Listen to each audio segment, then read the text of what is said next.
Assalamualaikum warahmatullahi wabarakatuh. Perkenalkan, nama saya Paujan Indallah. Saya dari Fakultas Ilmu Pendidikan dari jurusan Bimbingan Konseling 2019. Di sini saya akan menyampaikan kampanye anti diskriminasi kekerasan terhadap anak. Saya mengajak semua pihak untuk menolak segala bentuk kekerasan pada anak dan berkomitmen bersama-sama antar pemerintah, legislatif, media, masyarakat, dan organisasi untuk melakukan upaya-upaya holistik dan terpadu.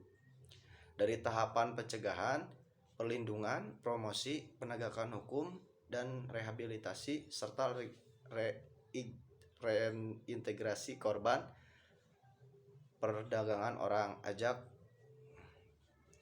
Hari Anak Universal jatuh pada tanggal 20 November setiap tahunnya. Pertama direncanakan oleh Majelis Umum PBB pada tahun 1954.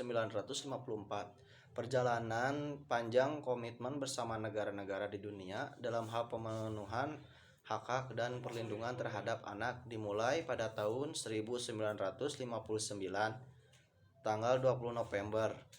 PBB mengadopsi Deklarasi Hak Anak. Kemudian diperkuat lagi pada tanggal 20 November tahun 1989 PBB mengadopsi Konvensi Hak Anak. Indonesia dengan tegas dan jelas menjamin hak dan perlindungan terhadap anak seperti tercantum di dalam pasal 28 Undang-Undang tahun 1945 yang menyebutkan bahwa setiap anak berhak atas kelangsungan hidup, tumbuh dan berkembang serta berhak atas perlindungan dari kekerasan dan diskriminasi. Landasan konstitusional ini yang kemudian menjadi landasan berpijak Indonesia untuk meratifikasi Konvensi Internasional Anak, yaitu Konvensi Hak Anak dengan keputusan Presiden nomor 36 tahun 1990. Perlindungan anak merupakan segala upaya menjamin dan melindungi anak dan hak-haknya agar dapat hidup, tumbuh, berkembang, dan berpartisipasi secara optimal sesuai dengan harkat martabat kemanusiaan, serta mendapat perlindungan dari kekerasan dan diskriminasi. Kondisi dan situasi anak Indonesia serta pencapaian dan kemajuan kualitas hidup, sejahtera dan perlindungan kepada anak berdasarkan data dari buku Profil Anak Indonesia tahun 2012. Pada bidang pendidikan, sekitar 80,29%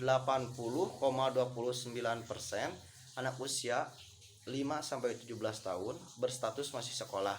Meskipun jika dilihat menurut kelompok umur, kecenderungannya adalah semakin meningkat umur, maka semakin menurun persentase penduduk masih sekolah. Pada kelompok umur 7-12 tahun, persentase yang masih di sekolah adalah 97,58% dan menurun hampir 10% pada kelompok umur 13-15 tahun dan menurun lagi lebih 20% pada kelompok 16-17 tahun menjadi 67,17% saja. Angka putus sekolah anak berumur 7-17 tahun adalah sebesar 2,91% pada tahun 2011, hampir separuh 49,51% anak berumur 7-17 tahun yang putus sekolah disebabkan oleh tidak adanya biaya. 9,2% bekerja, 3,05% karena menikah atau mengurus rumah tangga, dan sisanya karena alasan lain. Selain itu, ada sekitar 1% anak berusia 16-17 tahun yang tidak mempunyai kemampuan baca tulis. Di bidang ketenagakerjaan masih ada 34 juta anak berumur 10-17 tahun yang bekerja. Mungkin sekian dari saya. Assalamualaikum warahmatullahi wabarakatuh.